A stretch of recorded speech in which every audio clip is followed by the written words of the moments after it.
What is the problem with Sustainability Inc? It is not working. What is the proof that it is not working? Well, we've seen record amounts of investment in green technology and sustainability measures, for example, and yet global emissions continue to rise. Deaths from famine, lack of fresh drinking water, floods, fires, extreme temperatures, etc., continue to rise. Rising repression. We see this on university campuses right now. Colombia itself, the country in South America where I am right now, is one of the most dangerous places to be an environmental activist. Repression is rising. It's not working. Why isn't it working? Well, capitalism. Capitalism only works if there's growth. And the more green energy we have, for example, the more energy we have. So the cheaper energy becomes, and so people make more products because it becomes cheaper to make the products, and then people buy more products. So we end up using more energy. Why hasn't fossil fuel production gone down? Because of the sunk costs.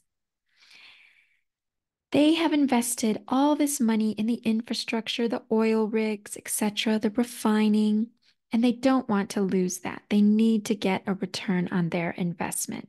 So while they're continuing to invest in green technology, they also continue to exploit fossil fuels. 2023 was a bumper year for new fossil fuel projects, and in order to keep the profits high, they cut production costs. And this means cutting back on things like health and safety, and therefore we find more injuries, deaths, again, repression. Why isn't it working? Also due to colonialism. When you can't exploit the people in your country as much as you want to, or you've done all you can, you go to other countries. You extract from them metals, etc., in order to provide the green technology. This is connected with borders. So as ecological systems deteriorate and are destroyed, people are on the move. We have more refugees, and then we have violence on the borders, leading to more military intervention. Now, usually I base this talk on a book by Peter Gelderloos called The Solutions Are Already Here. But he just happened to release a new article on the 8th of May, 2024 called Ahead of Another Summer of Climate Disasters, Let's Talk About Real Solutions. What do we do? What can we do? Well, first, talk. Find out who the people around you are who are willing to question the current paradigm, because these are the people you want to put your energy toward, not those who refuse to see what's wrong with the system. We need to make it so that mainstream narratives about sustainability become controversial and that we actually talk about what the reality is behind sustainability and climate initiatives. For the people who are willing to question, help them identify what they can do. This includes redirecting donations to frontline communities, land struggles, sharing stories on social media about land defense and what is happening. Talk about the fraud in current climate initiatives. Start reading groups around this theme. Attend protests.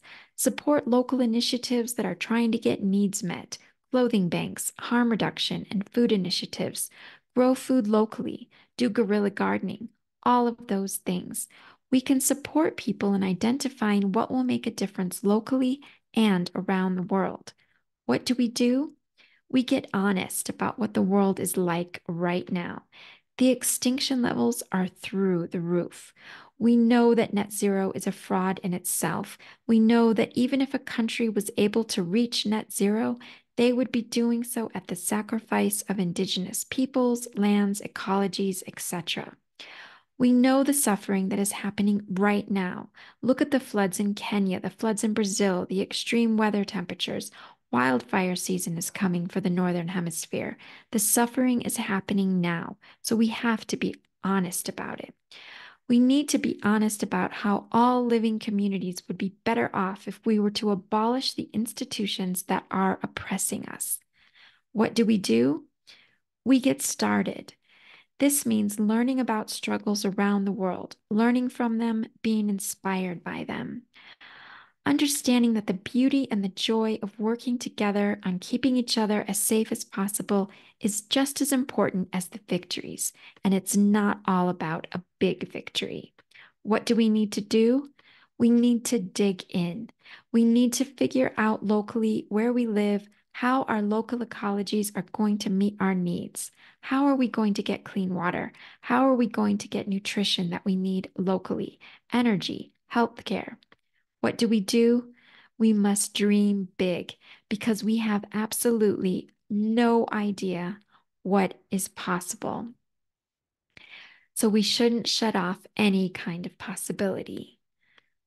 So, what is the problem with Sustainability Inc? It's that it is distracting us from the real work that we need to be doing with connection building, with relationship building, community building. So, have a think about it.